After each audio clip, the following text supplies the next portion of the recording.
Olá, meus irmãos, a paz do Mestre Jesus esteja com todos vocês, que Deus abençoe todos vocês, que o coração de vocês esteja transbordante da alegria que vem do Senhor e do Espírito Santo. Que Deus abençoe mesmo você e sua família, esse é o desejo do meu coração. Vamos lá para a nossa conversa? Que o Senhor venha falar conosco, sempre por intermédio da sua palavra, e o texto hoje para a nossa breve reflexão encontra-se no Evangelho de Jesus Cristo. Quero ler com vocês o capítulo 23 do evangelista Lucas. Nós vamos ler o verso 32, 33 e do 39 em diante, que é a história dos dois criminosos que foram pendurados com o Senhor Jesus na cruz. Vamos lá? Dois outros homens, ambos criminosos, foram levados com eles a fim de serem executados. Quando chegaram ao lugar chamado Caveira, o pregaram na cruz. Os criminosos também foram crucificados, um à sua direita e outro à sua esquerda. Versículo 39. Um dos criminosos dependurado ao lado deles zombava. Então você é o Cristo? Salve a si mesmo e a nós também. Mas o outro criminoso repreendeu. Você não teme a Deus, nem mesmo ao ser condenado à morte? Nós merecemos morrer por nossos crimes, mas este homem não cometeu mal algum. Então ele disse: Jesus, lembre-se de mim quando vier no seu reino. E Jesus lhe respondeu: eu lhe asseguro que hoje ainda você estará comigo no paraíso. Glória a Deus.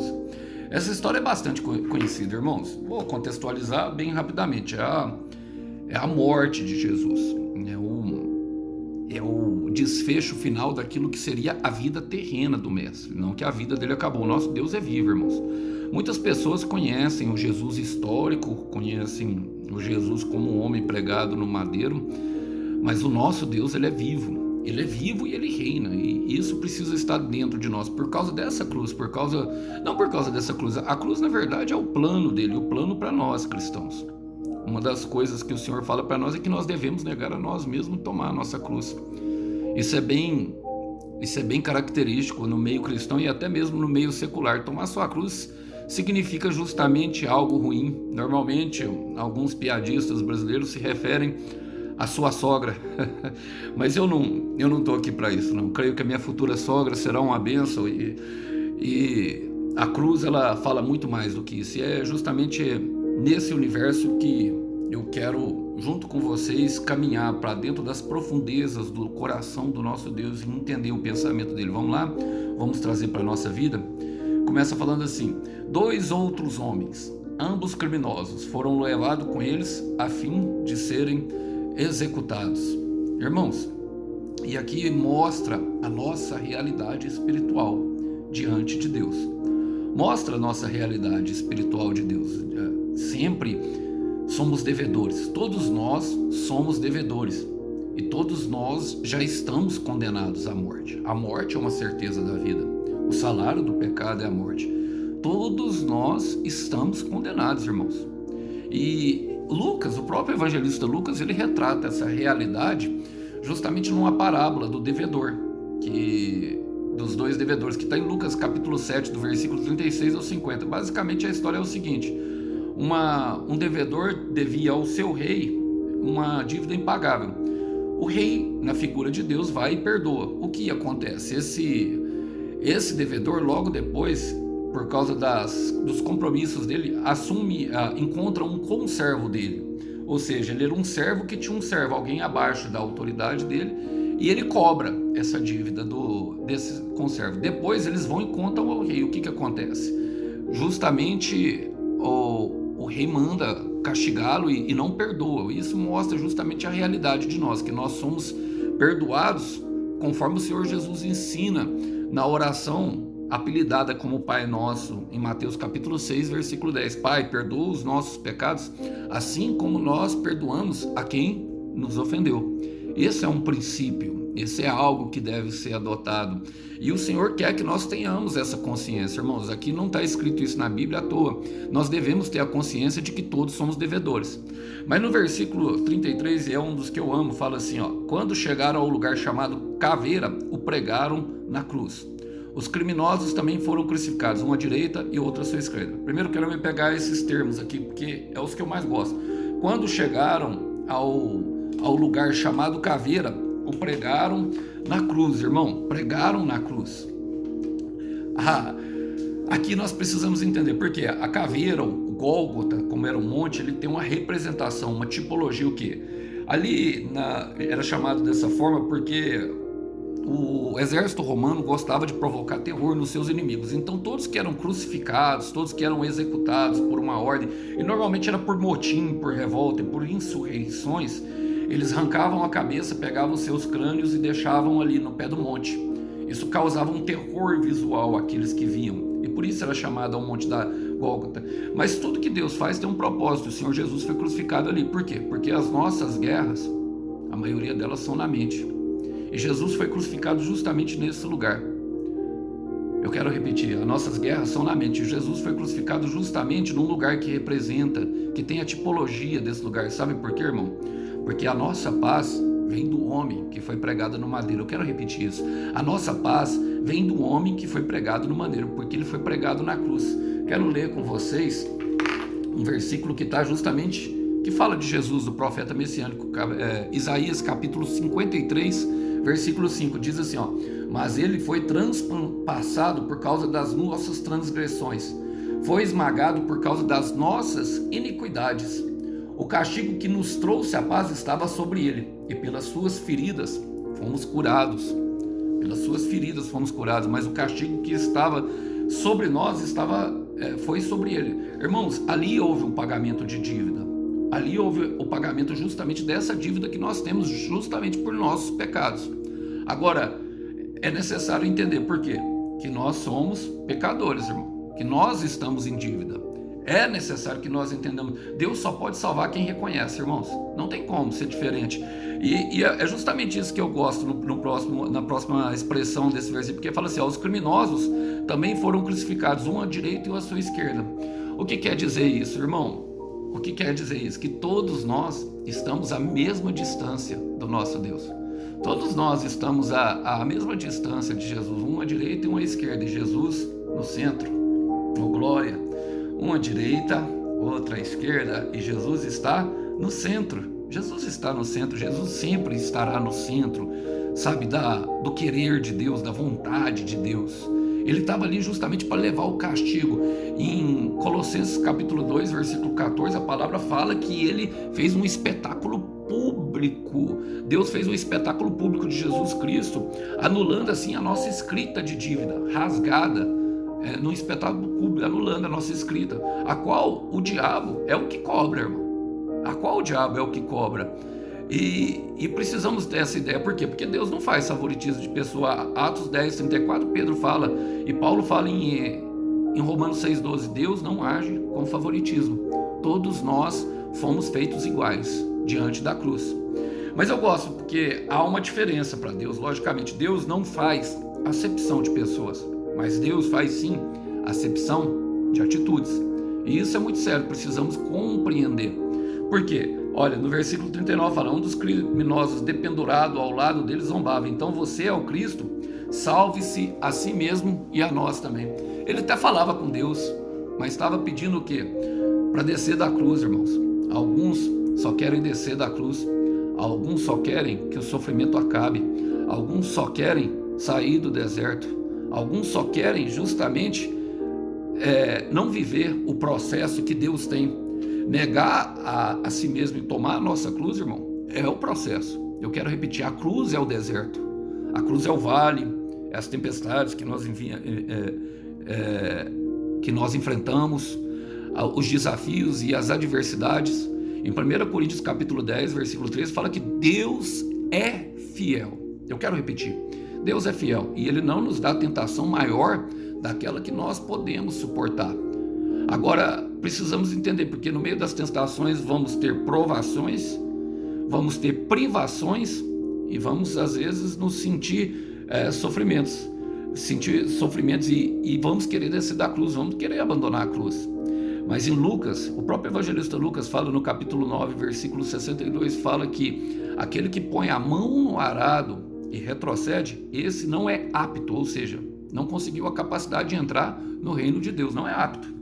E a aptidão vem justamente da capacidade e da preparação que a cruz nos dá para receber o Espírito de Deus. Mas olha, do versículo 40, mas o outro criminoso repreendeu: você não teme a Deus, nem mesmo ao ser condenado? Nem mesmo ao ser condenado. Olha, ele tinha o reconhecimento que estava condenado. Ele tinha reconhecimento de quem ele era. Sabe, o temor a Deus, e ele temia. A palavra fala assim, ó, você não teme a Deus. Eu gosto dessa expressão. O princípio da sabedoria é o temor a Deus. O princípio da sabedoria é o temor a Deus. E ele pergunta repreendendo, e essa é a nossa pregação eloquente, irmãos, do arrependei-vos, de todo homem que é chamado para pregar. Você não teme a Deus mesmo sabendo que está condenado? Eu quero repetir isso, você não teme a Deus mesmo sabendo que está condenado e que não há saída a não ser Jesus Cristo? Essa é a única saída que Deus oferece, irmãos. Então o temor a Deus tem o princípio fundamentado em reconhecer que nós somos. Eu gosto de Paulo, porque Paulo reconheceu isso. Olha o que ele fala em primeiro. Ele estava falando, perceba, para Timóteo, que era um liderado dele, ou seja, alguém que nós podemos entender que é uma patente inferior, logicamente na questão de cargos, mas Paulo se sentia igualmente ele, na verdade até pior. Olha o que Paulo fala na exortação para Timóteo. 1 Timóteo capítulo 1, versículo 15. A gente precisa saber para quem escreve e para quem se escreve, irmãos, para entender o peso que essas palavras têm. Então ele fala assim: esta é a afirmação digna de confiança e todos devem aceitá-la. Todos devem aceitá-la, sem exceção. Cristo Jesus veio ao mundo para salvar os pecadores e eu sou o pior de todos. Agora, tem algumas pessoas que se acham santas demais, né, irmão? Nós temos visto aí a cantora Amy, que tem explodido na internet com o evangelho de fariseu, e eu até mesmo coloquei um vídeo do Vagnão, que depois, irmão, se recuou, para você ver como são os homens. Depois começou a dar um falar diferente do falar dela, mas aquela menina, quando ela vai cantar a música, ela fala, nós oramos, nós fazemos campanhas, ela se inclui na igreja. E as pessoas falaram que ela generalizou, não, irmão. Quando nós falamos de igreja, nós nos colocamos no meio, porque nós somos, assim, realmente pecadores. Agora tem pessoas que se acham santas demais. Tem pessoas que, sabe, já foram santificadas. Estão fazendo o que aqui? Estão fazendo o que aqui, irmão? Você que é santo? Uai, Deus não te recolheu ainda não? Vem cá que eu vou orar para você, pedir para Deus te levar. A gente precisa entender essa questão, irmão. Aqui não tem ninguém santo, tem todo mundo, pessoas que se reconhecem que são pecadores e precisam ser santificadas pela misericórdia de Deus, entendeu? E que se aproximam de Deus com toda a humildade para que Deus, em sua bondade, conduza-nos nesse processo de santificação, que é a pureza do coração, a qual Mateus 5,8 diz que todos que são puros de coração verão a Deus. É depois desse processo, mas você está aqui, irmão, você está aqui nesse plano, você está aqui nessa terra, está no processo. E não pode se sentir melhor que ninguém, não é verdade? Agora só quer descer da cruz, né? Quer terminar o processo dele já terminou. Ele está apto agora, né? A ser melhor do que os outros. Eu vi um pregador falar que quem tem Deus no coração anda de nariz empinado e o de Satanás de cabeça baixa. Até tem um certo fundamento, porque nós devemos pensar nas coisas do alto e observar os pássaros do céu, mas nós olhamos assim, ó, irmão, para Deus, né, com bastante reverência, com bastante humildade de tudo que Ele está fazendo. Ele é o Senhor e nós somos os seus pés e as suas mãos. E o pé não pode falar que não precisa da mão, a mão não pode falar que não precisa do pé, o ouvido não pode falar que não precisa do nariz. Estamos todos no mesmo barco, irmão. Estamos todos no mesmo barco, só que todos não se comportam, têm a mesma atitude. Essa é uma verdade bíblica. Então, ele no versículo 42, no versículo 41 ele fala, nós merecemos morrer por nossos crimes, mas este homem não cometeu crime algum. Quando reconhecemos quem é o Filho, irmão, a santidade do Filho, quando reconhecemos, sabe, que estamos em dívida, é gerado, sabe, em nós um sentimento, é gerado em nós esse sentimento de salvação. Quando nós reconhecemos a nossa dívida, aí ele fala, nós merecemos morrer por nossos crimes, mas este homem não. Ele reconheceu a dívida, mas reconheceu que Jesus não tinha nenhum, ou seja, a superioridade de Cristo. Quero ler com vocês justamente um versículo sobre a superioridade de Cristo e e daquilo que ele faz depois que nós reconhecemos a qual é o caminho do processo que nós vamos viver, irmãos. Tá justamente em Romanos 8,12, fala assim, portanto, irmãos, estamos em dívida, não para com a carne, para vivermos sujeitos a elas, pois se vocês estiverem de acordo com a carne, morrerão. Mas se pelo Espírito fizerem os atos, ou morrer os atos do corpo, viverão. Porque todos os que são guiados pelo Espírito são filhos de Deus, são chamados filhos de Deus. E foi o que esse homem fez, ele negou a própria carne, ele negou a própria vontade, reconheceu, irmão, diante da morte ali, um temor do Senhor, e reconheceu a soberania de Deus. Logicamente estava sendo guiado pelo Espírito, não tenho dúvida nenhuma. Irmão, nós precisamos entender essas realidades para que nós possamos alcançar essa sabedoria, porque o temor vem justamente dela. É gerado, sabe, quando nós reconhecemos que estamos em dívida, é gerado em nós a salvação, é gerado em nós um reconhecimento da soberania de Cristo. E reconhecer quem o Filho é, e vem no próximo versículo, ele fala assim, então ele disse a Jesus, lembra-te de mim quando vier o teu reino. Reconheceu que Jesus é rei, irmão, tem autoridade, poder, reino, só tem um reino quem é rei. O homem estava pendurado na cruz, sangrando, e aquele pecador estava chamando ele de rei. Olha só como é profundo isso. E reconhecer quem é o Filho concede acesso à salvação e o reino, irmãos. Em João capítulo 1, versículo 14 nos diz isso. Quem crê no Filho lhe dá o direito de ser chamado de filho. Mas eu quero ler a história de um homem para vocês que eu gosto muito, a de Moisés. Moisés, ele teve uma dificuldade imensa, irmãos, sobre isso. Por quê? Não é difícil acreditar, sabe, que o próprio Deus comoveu o coração de Moisés a libertar o povo do Egito. E por quê? Porque ele via ali os sofrimentos dos egitas, o aumento de carga, e quando ele estava na corte de Faraó, ainda ele passeava por meio dos israelitas, e ele viu um egípcio agredindo um israelita. E o que ele fez? Ele matou aquele israelita. O grande problema disso é porque Tiago 1,20 fala que a nossa ira não produz a justiça de Deus. A nossa justiça está justamente na morte de Jesus Cristo, em reconhecer Ele. Quando nós excluímos a cruz da igreja, quando nós excluímos a graça de Deus que está na cruz, nós enfraquecemos a igreja. Esses dois ladrões representam justamente isso, uma igreja que é fiel e outra igreja que é infiel. A igreja que retrocede, a igreja que fraqueja, mediante aos sofrimentos que não acredita que Deus pode fortalecer no meio da tribulação. E olha só o que aconteceu. No capítulo 2 de Êxodo, versículo 15, fala assim, informado desse caso, procurou o Faraó matar a Moisés. Do caso, justamente dele ter matado o egípcio que estava batendo no israelita. Porém, Moisés fugiu da presença de Faraó e se deteve na terra de Midian e assentou-se junto a um poço. Foi parar no deserto, irmãos. Foi parar num deserto. Só que o que acontece? Durante esse processo, Deus já tinha aparecido, já tinha comovido, e ele tinha visto o sofrimento. Era o meu povo israelita. Então, nós pensamos, irmão, e começamos a observar os caminhos de Deus, como eles são estranhos. Quando Moisés quis servi-lo e da forma dele, Deus não quis, Deus levou ele ao deserto.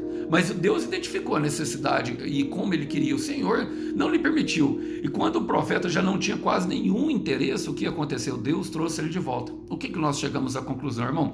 Que nos 40 primeiros anos de vida, Moisés pensava justamente ser uma pessoa importante, muito importante. Nos 40 anos depois do deserto, ele começou a observar o quanto era insignificante. E depois que ele percebeu a sua insignificância, nos próximos 40 anos, Deus trouxe ele para cumprir o propósito que tinha estabelecido. E nesses 40 anos, Deus mostrou para ele o que Deus pode fazer com alguém que se sente um ninguém, ou com alguém que é ninguém. E é isso que nós somos diante de Deus, irmãos. É isso que nós precisamos reconhecer. É essa mentalidade. Irmãos, não estou querendo dizer que nós não devemos almejar coisas grandes. Não. Nós somos pequenos, mas o Deus que habita em nós é forte. Toda a glória e toda a honra deve ser devida, deve ser colocada no nome de Jesus. Tudo que vocês vê de ruim em mim, irmão, sou eu mesmo. Mas tudo que vocês vê de bom em mim, inclusive os meus dons, inclusive tudo que eu faço, é Deus operando em mim por meio do Espírito Santo, irmão. não tem nada de mim, eu tenho plena convicção. Irmãos, eu sempre dou esse testemunho e vou dar aqui rapidamente. Eu lembro quando eu fui apresentar o primeiro trabalho na faculdade de Direito. Eu lembro, eu sei que Deus já estava me preparando para isso que eu estou fazendo aqui hoje, por exemplo. Mas eu não tive, eu era gago, eu não dava conta de falar.